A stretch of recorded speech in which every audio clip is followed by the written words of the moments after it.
Hello বন্ধুরা, তোমরা সবাই কেমন আছো? আশা করি তোমরা সবাই ভালো আছো। তোমাদের সামনে আজকে একটা নতুন ক্লাস নিয়ে হাজির হলাম। এই নতুন ক্লাসে তোমাদের সবাইকে স্বাগতম। এর আগে গত ক্লাসে আমরা বাংলা ব্যাকরণের যে বিভিন্ন যুগ রয়েছে সে সম্পর্কে আলোচনা করেছি।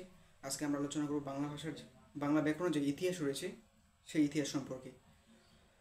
আর এর আগে গত ক্লাসগুলোতে আমরা বাংলা ভাষার যে বিভিন্ন কবির উপন্যাস, নাটক, ছোটগল্প রয়েছে সেগুলো আমরা কীভাবে খুব ছন্দের মাধ্যমে মনে রাখতে পারি সেগুলো নিয়ে আলোচনা করেছিলাম। এবং তোমাদের যদি সেগুলো সমস্যা হয়ে থাকে তাহলে অবশ্যই তোমরা সেই ক্লাসগুলো দেখতে পারো। তাহলে আজকের টপিক হচ্ছে কি বাংলা ভাষার বাংলা যে ব্যাকরণ রয়েছে সেই ব্যাকরণের ইতিহাস। আমাদেরকে আগে জানতে হবে যে বাংলা ব্যাকরণের কে যদি আমরা বিচ্ছেদ করে থাকি তাহলে কি কি শব্দ বা বিভক্তি পাওয়া যাবে। এখানে ব্যাকরণটাকে যদি আমরা বিভক্ত করে থাকি বি, আ, ক্রি, অন, এই যে কি এখানে চিহ্ন রাখতে পারছো, এই চিহ্নটা হচ্ছে ধাতু চিহ্ন। তাহলে কি ব্যাকরণকে ভাগ করলে চারটে অংশ পাওয়া যায়, একটা হচ্ছে বি, একটা হচ্ছে আ, ক্রি এবং অন। আর এরপর হচ্ছে বাংলা ব্যাকরণের অর্থটা কি। বাংলা ব্যাকরণের অর্থ হচ্ছে বিশেষভাবে বিশ্লেষণ করা। এটা হচ্ছে খুব ইম্পর্ট্যান্ট।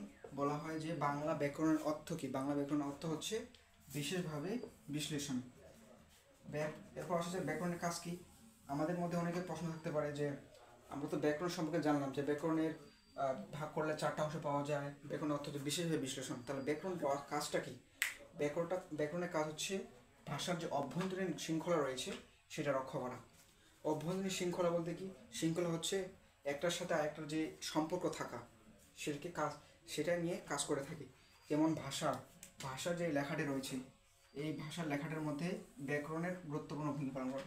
কারণ এখানে যদি ভা, র আর স দেওয়া হয় এক্ষেত্রে এটি সম্পূর্ণভাবে শৃঙ্খলা না হওয়ার কারণে সম্পূর্ণভাবে নির্দিষ্ট একটা অর্থ প্রকাশ করছে না। এরপর আসা যাক যে ব্যাকরণের যে রয়েছে প্রকৃতি এবং প্রত্যয় আমরা পড়ি। এই ব্যাকরণের সাথে প্রকৃতি, প্রত্যয়, সাহিত্য শব্দ এবং তৎসম সবগুলোর একটা কানেক্ট রয়েছে।